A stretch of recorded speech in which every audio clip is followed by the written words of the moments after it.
Halo guys, ketemu lagi bareng gua di channel gua Indra Irawan ST. Masih berkaitan dengan jaringan ya guys. Kali ini gua pengen unboxing nih wireless router ya. Ini mereknya Tutulink. Kenapa gue pakai Tutulink yang ini? Menurut sumber literatur yang gue baca sih, Tutulink ini support untuk akses point tanpa kabelan ya, jadi bisa settingnya itu bisa kayak apa sih namanya, tangkap sebar gitulah intinya, WISP mungkin ya. Nah jadi gue pengen pakai ini untuk di klien gitu, jadi klien di dekat rumah butuh alat, jadi butuh koneksi, cuman kita cari yang harganya tidak terlalu mahal. Jadi Tutulink ini saya rekomendasikan deh. Selain harganya murah, jangkauan pancaran wirelessnya juga lumayan bagus. Jadi itulah alasan gue kenapa pakai Tutulink. Oke guys, jadi kita unboxing aja ya. Ini masih baru banget, ini masih plastikan.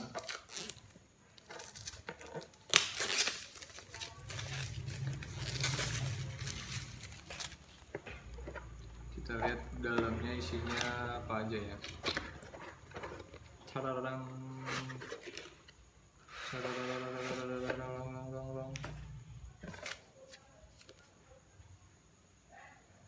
Ada stikernya ya, ini stiker untuk label ya. Kita nggak butuh lah, kita butuh alatnya aja. Biasa manual book dalam bahasa Indonesia dan bahasa Inggris seperti ini. Tuh. Kemudian dengan dibungkusnya bagus ya. Kita lihat, dengan dual antena ya, antena omni. Kemudian ini ada 5 port. Yang pertama ini port dari WLAN ya, untuk WAN-nya. Kemudian ini power. Nah ini ada shutternya guys, jadi enak kita mau mati-mati ini bisa dimati hidup ya. Kalau mau hidupin kita tinggal ceklekin ke atas aja.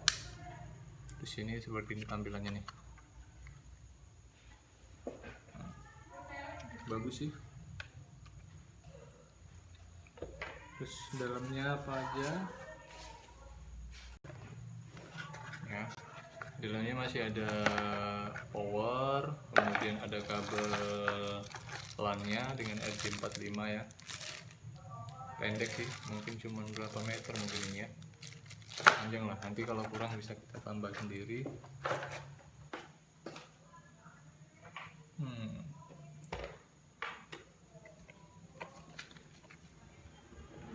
Jadi kelebihannya itu dia ada new cooling desainnya ya, support untuk operasi yang dia punya mode pendingin sendiri lah, artinya nggak gampang panas ya guys. Kemudian speednya juga speednya tinggi, 300 Mbps, dan sinyalnya stabil sih di tulisannya gitu ya.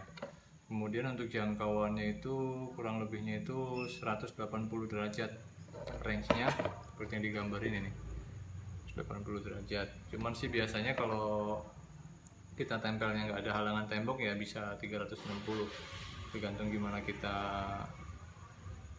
jarak kitanya aja. Memang kalau untuk kebanyakan wireless itu, untuk yang indoor seperti ini, halangan utamanya itu adalah tembok ya. Jadi kadang klien minta untuk sinyalnya sampai ke belakang gitu, umpamanya dipasang di depan nih, terus dia minta ke dapur. Nah, itu emang agak sulit. Nah nanti kita perlu kalau ada kondisi seperti itu, saya sih nggak pusing lah. Kalau memang kliennya mau, kita tinggal tambahin repeater. Nah repeaternya itu nanti bisa kita pasang dimanapun ya. Enaknya sih kita pakai repeater yang repeater portable ya. Nanti akan kita bahas dan unboxing berikutnya itu adalah repeater ya, untuk mengatasi sinyal yang lemah di dalam rumah karena banyak tembok yang menghalangi.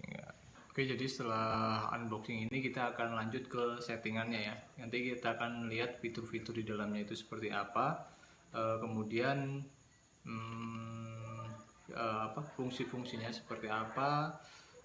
Ketika dia akan jadi access point seperti apa, kita juga akan lihat nanti di video berikutnya ini.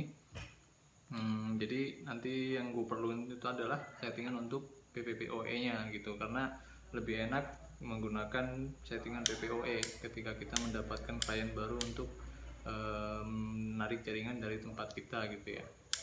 Oke guys, jadi kita akan ketemu di tutorial berikutnya adalah ke settingan PPoE dan instalasinya di Mikrotik.